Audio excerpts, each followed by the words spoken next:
ಹೋಗಿಬಿಟ್ಟಿದ್ದಾರೆ. ಅತಿಥಿಗಳಾಗಿ ಬಂದಂಥವ್ರು, ಏನೋ ಪ್ರವಾಸಕ್ಕೆ ಬಂದಂಥವ್ರು, ದೇವರ ಇದಕ್ಕೆ ಬಂದ ಸನ್ನಿಧಿಗೆ ಬಂದಂಥವ್ರು ಎಷ್ಟೋ ಜನರ ಏನಪ್ಪ ಅಂದ್ರೆ ಕೊಲೆಗಳಾಗಿದ್ದಾವೆ, ಆತ್ಮಹತ್ಯೆಗಳಾಗಿದ್ದಾವೆ.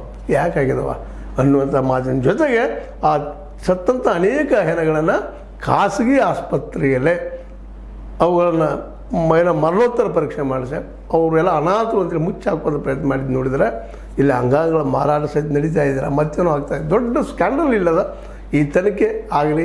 ಇಲ್ಲಿವರೆಗೆ ಎಲ್ಲರೂ ನಮ್ಮ ಸೋಮನಾಥ್ ನಾಯಕರು ಹಿಡ್ಕೊಂಡು ತಿಮರೋಡಿ, ಅದರ ಜೊತೆಗೆ ನಮ್ಮ ಮಟ್ಟಣ್ಣವರು, ಅದ್ರ ಜೊತೆ ನಮ್ಮ ಜಯಂತ ಒಂದು ವಿಠ್ಠಲ ಗೌಡ, ಇನ್ನೂ ಅನೇಕರಿದ್ದಾರೆ. ಇವರೆಲ್ಲ ಆರೋಪ ಮಾಡೋದಕ್ಕೆ ಎಲ್ಲರೂ ಆರೋಪ ಹೆಗ್ಗಡವ್ರ ಮೇಲೆ ಮಾಡ್ತಾಯಿದ್ದಾರೆ.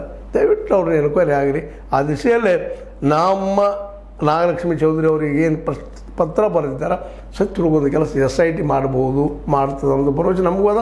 ಅದೇ ಕಾಲ ಸಿದ್ದರಾಮಯ್ಯ ಇರಬಾರ್ದು ಭರವಸೆ ಇನ್ನೂ ಇಟ್ಕೊಂಡಿದ್ದಾರೆ ಜನ. ಒಟ್ಟಾರೆಯಾಗಿ ಸಿದ್ದರಾಮಯ್ಯ ಮತ್ತು SIT ಸರಿಯಾದ ದಿಕ್ಕಿನಲ್ಲಿ ಕೆಲಸ ಮಾಡಿದರೆ ನಿಶ್ಚಿತವಾಗಿಯೂ ಇದ್ರ ಹಿಂದಿದ್ದಂಥ ಎಲ್ಲ ಸಮೂಹ ಹತ್ಯೆಗಳಿಗೆ ಉತ್ತರ ಸಿಗ್ತದೆ. ಆ ಕೊಲೆಗಾರ ಸಿಗ್ತಾನೆ, ಮೋಸಗಾರ ಸಿಗ್ತಾನೆ, ಎಲ್ಲರೂ ಸಿಗ್ತಾರೆ ಅಂತ ಹೇಳ್ತಾ ಒಟ್ಟಾರೆಯಾಗಿ ಕೊನೆಗೂ ಡಾಕ್ಟರ್ ನಾಗಲಕ್ಷ್ಮಿ ಚೌಧರಿ ಅವರು ಇದರಲ್ಲಿ ಎಂಟ್ರಿ ಆಗಿದ್ದಾರೆ. ಉತ್ತರ ಸಿಗುತ್ತದೆ ಅನ್ನುವಂಥ ಭರವಸೆ ನಮಗೆಲ್ಲ. ಏನಾಯ್ತು ನೋಡೋಣ.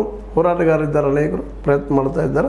ಇದನ್ನಷ್ಟು ಸುಲಭವಾಗಿ ಮುಚ್ಚಿ ಹಾಕೋದು ಸಾಧ್ಯ ಇಲ್ಲ ಅಂತ ಮತ್ತೊಮ್ಮೆ ನೆನಪಿಸ್ಕೊಳ್ತಾ H60 ನ್ಯೂಸ್ ಅರ್ಥ ಸಿದ್ದರಾಮಯ್ಯ ಸತ್ಯದ ಕೈಗಳಲ್ಲಿ ವಂದನೆಗಳು.